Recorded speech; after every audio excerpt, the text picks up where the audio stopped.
वेंकटेश के नारियल के बाग थे। वो नारियल के पेड़ों पर चढ़कर नारियल तोड़ता था और फिर इन नारियलों को व्यापारी को बेचकर पैसे कमाता था।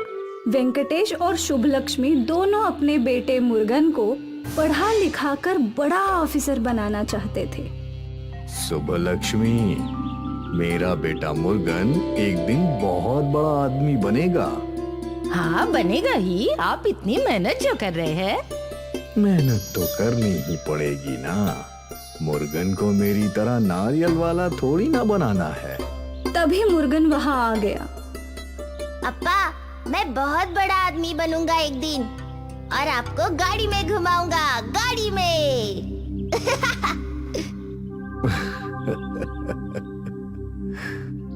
वेंकटेश हर मौसम में नारियल के पेड़ पर चढ़कर नारियल तोड़ता था। वो अपने काम में निपुण था। बारिश का मौसम शुरू हो चुका था और लगातार 2 दिनों से बारिश रुक ही नहीं रही थी। भगवान करे ये बारिश जल्द ही रुक जाए। हाँ, लेकिन आज तुम पेड़ पर मत चढ़ना, पेड़ गीले होंगे। अरे मेरी शुभलक्ष्मी, मैं पहले भी गीले पेड़ों पर चढ़ चुका हूँ। वो तो मैं जानती हूँ, पर सावधानी बरतना बहुत जरूरी है ना। अरे तुम मेरी फिक्र मत करो, मैं बड़ी ही सावधानी से पेड़ पर चढ़ूंगा। ठीक है। कुछ घंटों में बारिश रुक गई और धीरे धीरे पेड़ सूखने लगे। वेंकटेश घर से निकल रहा था नारियल तोड़ने के लिए। अप्पा, मैं भी आज आपके साथ आऊंगा। मुझे भी पेड़ पर चढ़ना सीखना है। अरे पर अभी नारियल के पेड़ गिरे होंगे। अगर आप गीले पेड़ों पर चढ़ सकते हो तो मैं भी चढ़ सकता हूँ। ठीक है, चल आज तुझे भी चढ़ना सिखा ही दूंगा। संभल कर चढ़ना, मेरे बेटे के हाथ पांव तुड़वा मत देना।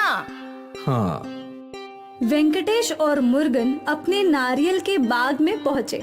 यहाँ वेंकटेश मुर्गन को चढ़ना सिखाने लगा। ये देख मुर्गन, ऐसे बड़े अच्छे से देख देख के कदम रखना, समझा? ठीक है अप्पा। मुर्गन कोशिश करने लगा पर उसका संतुलन बन ही नहीं रहा था। तो कोशिश करते रहो, मैं तब तक नारियल तोड़ता हूँ। ध्यान से कदम रखना, वरना तेरी अम्मा मुझे चिल्लाएगी। जी अप्पा। यहाँ वेंकटेश दूसरे पेड़ों को देखने लगा। बारिश की वजह से पेड़ पर काई जम गई है। मुझे बहुत सावधानी से पेड़ पर चढ़ना होगा। फिर वेंकटेश नारियल के लंबे पेड़ पर चढ़ गया। उसने उस पेड़ के सारे नारियल तोड़ दिए। यहाँ मुर्गन अब भी नारियल के पेड़ पर चढ़ने की कोशिश ही कर रहा था। वेंकटेश एक पेड़ के बाद दूसरे पेड़ पर चढ़ा। यहाँ भी उसने सारे नारियल तोड़ दिए। वो इस पेड़ से नीचे उतर ही रहा था कि अप्पा! मुर्गन की आवाज सुनकर वेंकटेश का संतुलन बिगड़ गया और काई के फिसलन की वजह से वो पेड़ से नीचे गिर गया। अप्पा! अप्पा! मुर्गन अपने अप्पा के पास पहुंचा तो वेंकटेश के सर से खून बह रहा था। मुर्गन ने तुरंत कुछ गांव वालों को आवाज लगाई। सब दौड़ते चले आए और वेंकटेश को हॉस्पिटल में एडमिट करवा दिया। यहाँ कुछ घंटों तक वेंकटेश का ऑपरेशन चला। शुभलक्ष्मी और मुर्गन दोनों के आंसू रुक ही नहीं रहे थे। जब ऑपरेशन खत्म हुआ और डॉक्टर बाहर आए, वो ठीक है ना? वो जिंदा तो है, पर उनके रीढ़ की हड्डी बुरी तरह से दब चुकी है। लगता नहीं है कि वो फिर कभी सीधा भी बैठ पाएंगे। शायद उन्हें जिंदगी भर सिर्फ बिस्तर पे ही लेटना पड़े। डॉक्टर की बात सुनकर शुभलक्ष्मी और मुर्गन दोनों फूट फूट कर रोने लगे।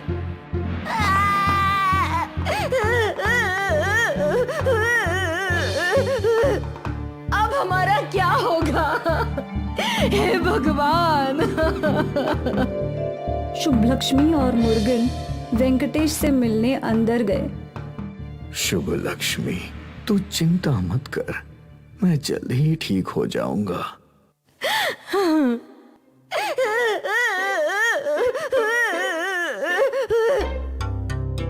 मुर्गन रोते हुए बाहर चला गया। इससे क्या हुआ? क्या बात है शुभ लक्ष्मी?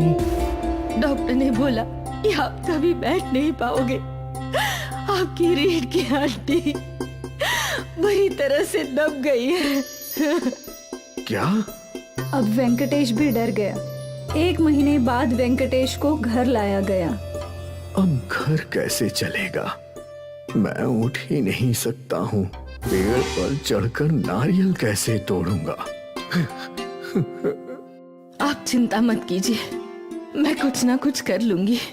तुम अकेली कैसे घर चलाओगी? कुछ ना कुछ हो जाएगा, भगवान हमारी मदद करेंगे। और बस तभी दरवाजे पर खटखट हुई। वेंकटेश का दोस्त स्वामी उसे देखने आया था। भाई, आज ही गांव लौटा हूँ। तुम्हारे बारे में सुनकर बहुत बुरा लगा। मैं कोई मदद कर सकता हूँ तो जरूर बताना। अन्ना, क्या आप मेरे लिए कोई काम ढूंढ सकते हैं? काम ढूंढ नहीं सकता, पर बता सकता हूँ। क्या मतलब? अक्का, आपकी नारियल की बर्फी पूरे गांव में फेमस है। आप नारियल की बर्फी बनाकर बेचें तो अच्छे पैसे जरूर कमाएंगी। क्या मेरी नारियल बर्फी लोग खरीदेंगे? बिल्कुल, आप कोशिश तो कर सकती हैं ना? हाँ, कोशिश करने में हार्जी क्या है? शुभ लक्ष्मी को पैसे कमाने का एक रास्ता मिल गया। अगली सुबह शुभ लक्ष्मी ने नारियल को बर्फी बनाई और गांव के बाजार में ठेला लगाकर बैठ गई। कई गांव वाले शुभ लक्ष्मी को देख रहे थे, पर किसी ने उसकी बर्फी नहीं खरीदी। तभी वहां स्वामी पहुंचा। अक्का, मुझे आधा किलो नारियल की बर्फी दे दो। जी अन्ना। शुभ लक्ष्मी ने स्वामी को आधा किलो नारियल की बर्फी दी और पैसे ले लिए। अरे काका, काकी, दादी, यहाँ आओ। ये बर्फी इतनी स्वादिष्ट है ना, जरा चक्कर तो देखो। आओ आओ आओ। स्वामी के बुलाते ही काफी लोग वहां जम गए। सभी ने बर्फी का एक एक टुकड़ा चखा।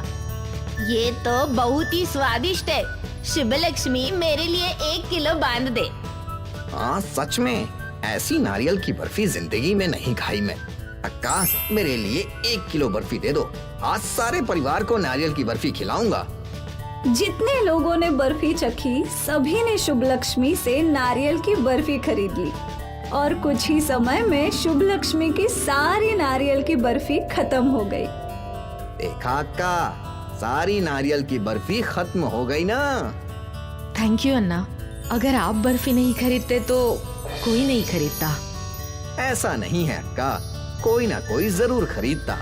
आपकी नारियल की बर्फी बहुत अच्छी होती है, बस लोगों को चखाने की जरूरत थी। आपकी ये सीख मैं हमेशा याद रखूंगी। Thank you. उस दिन से शुभ लक्ष्मी रोज नारियल की बर्फी बनाती और गांव के बाजार में बेचा करती। नारियल की बर्फी से उसकी अच्छी कमाई होने लगी। कल आपको स्पेशलिस्ट के पास ले जाना है। पर बहुत पैसा लगेगा ना। आप पैसे की चिंता मत कीजिए, मैंने बहुत सारे पैसे जमा लिए हैं और हमारे नारियल की बर्फी का व्यापार भी बहुत अच्छा चल रहा है। अब बस आप जल्दी से जल्दी ठीक हो जाइए। भगवान की मर्जी रही तो वो भी हो जाएगा। अगले दिन वेंकटेश को स्पेशलिस्ट के पास ले जाया गया। स्पेशलिस्ट ने वेंकटेश के कुछ स्कैन्स किए। ये ठीक हो सकते हैं, एक सर्जरी करनी होगी। सर्जरी में खर्च ज्यादा होगा। कितना खर्चा होगा डॉक्टर? यही 2 लाख के आसपास। ठीक है सर, मैं पैसे जमा करवा देती हूँ। आप ऑपरेशन की तैयारी कीजिए। ठीक है। शुभ लक्ष्मी ने उसी दिन हॉस्पिटल में 2 लाख रुपए जमा कर दिए और ऑपरेशन की तैयारियां शुरू हो गई। अगली सुबह स्पेशलिस्ट डॉक्टर ने वेंकटेश का ऑपरेशन किया। आप चिंता मत कीजिए, कुछ ही दिनों में आपके पति बिल्कुल ठीक हो जाएंगे। Thank you doctor. काफी दिनों बाद आज इस परिवार की जिंदगी में खुशियां आ गई। इसीलिए मुर्गन और शुभ लक्ष्मी खुशी के आंसू रोक ही नहीं पाए। आज इतने दिनों बाद वेंकटेश उठकर बैठा था।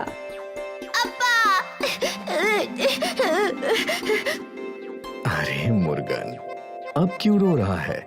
अब तो सब कुछ ठीक हो गया है। हाँ, अब सब ठीक हो गया है। भगवान का बहुत बहुत शुक्रिया। कुछ दिनों बाद वेंकटेश चलकर अपने घर गया। शुभ लक्ष्मी, अगर तू नहीं होती तो मेरा क्या होता? सब कुछ अच्छा ही होता। अब सब ठीक है ना, तो बीते बातों को सोचना ही नहीं चाहिए। आप आराम कीजिए। मुर्गन, अप्पा का ख्याल रखना। मैं नारियल बर्फी बेच कर आती हूँ। आज भी बेचने जाओगी? इस नारियल बर्फी की वजह से ही सब कुछ ठीक हुआ है। इसने हमारी तब मदद की जब हमारा बुरा वक्त चल रहा था, तो अच्छे वक्त में हम थोड़ी इसका साथ छोड़ सकते हैं। मैं जल्दी लौट आऊंगी। ठीक है। और शुभ लक्ष्मी बाजार पहुंच गई नारियल बर्फी बेचने। वहाँ ग्राहक पहले से ही उसका इंतजार कर रहे थे।